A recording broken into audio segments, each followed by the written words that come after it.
बोलिए परम पूज्य गुरुदेव की जय। वेद माता, देव माता, विश्व माता गायत्री की जय। माँ वंदनीय भगवती देवी शर्मा की जय। भाइयों बहनों, आज 31 मई 2020 का दिन है। अखिल विश्व गायत्री परिवार शांति कुंज हरिद्वार मिशन के द्वारा ग्रहे ग्रहे गायत्री यज्ञ के तत्वाधान में ये निर्देशित किया है कि जो भी भाई बहन अपने घरों में सुख समृद्धि शांति खुशहाली परिवार में सहयोग समर्पण निष्ठा संवेदना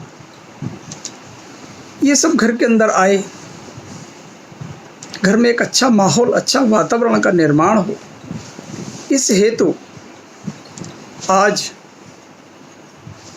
सुबह 9 बजे से 12 बजे के बीच में और शाम को 5 बजे से 7 बजे के बीच में अपने अपने घरों में एक छोटा सा यज्ञ, छोटी सी आहुति, एक छोटा सा हवन करना है। घर के सभी लोग, बच्चे, वृद्ध, पति पत्नी, भाई बहन जितने भी हों, परिवार के सभी लोग बैठ करके और 24 मंत्र गायत्री मंत्र की आहुतियाँ देना है। श्रद्धावान होकर के भक्तिपूर्वक भावनात्मक रूप से, और 5 मंत्र महामृत्युंजय की आहुतियाँ देना है। अगर आपके घर में हवन कुंड, हवन सामग्री है तो विधि विधान से जैसा आपको आता हो आचमन कर लें, पवित्रीकरण कर लें और स्वस्ति वाचन कर लें, न्यास कर लें अगर ये आता है आपको तो। और नहीं आता है तो श्रद्धावान होकर के अपनी 24 मंत्र गायत्री और 5 मंत्र महामृत्युंजय मंत्र की समय का ध्यान रखिएगा। सुबह 9 से 12 और शाम को 5 से 7 करना है। भाइयों बहनों, आपको मालूम हो कि यह हवन विश्व शांति के लिए, पूरे विश्व में छाए संकट कोरोना वायरस के लिए और अन्य जो भी हमारी दुख तकलीफ़ें कष्ट हैं उनके निवारण, उनकी मुक्ति के लिए ये पिछले वर्ष भी किया गया था। और इस वर्ष भी चूँकि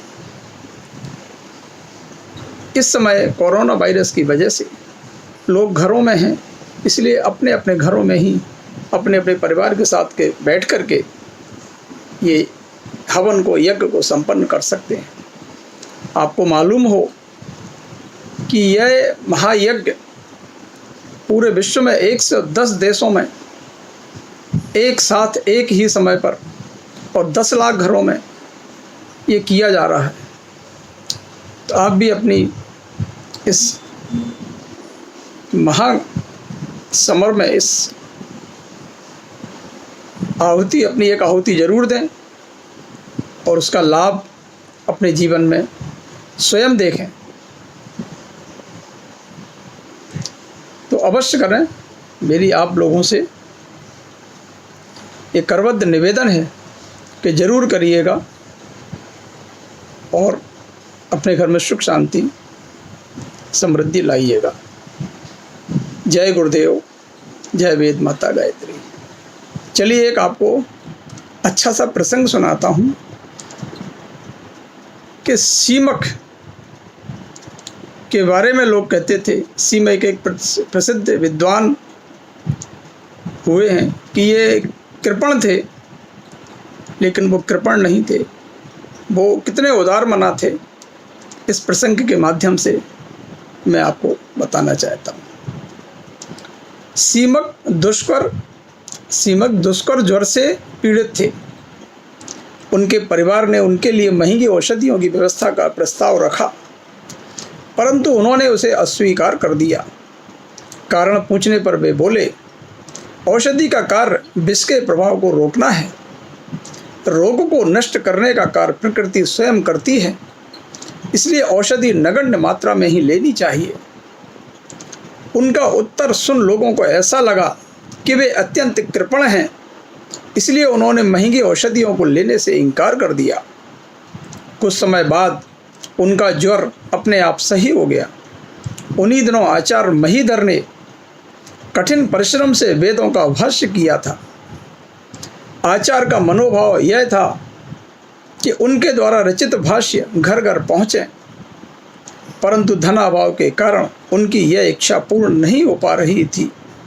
सीमक ने जब यह समाचार सुना तो वे अपनी संपूर्ण संपदा लेकर आचार्य महीधर के पास पहुँचे और उनसे बोले, आचार्य, धन के अभाव में संस्कृति का कार्य नहीं रुकना चाहिए।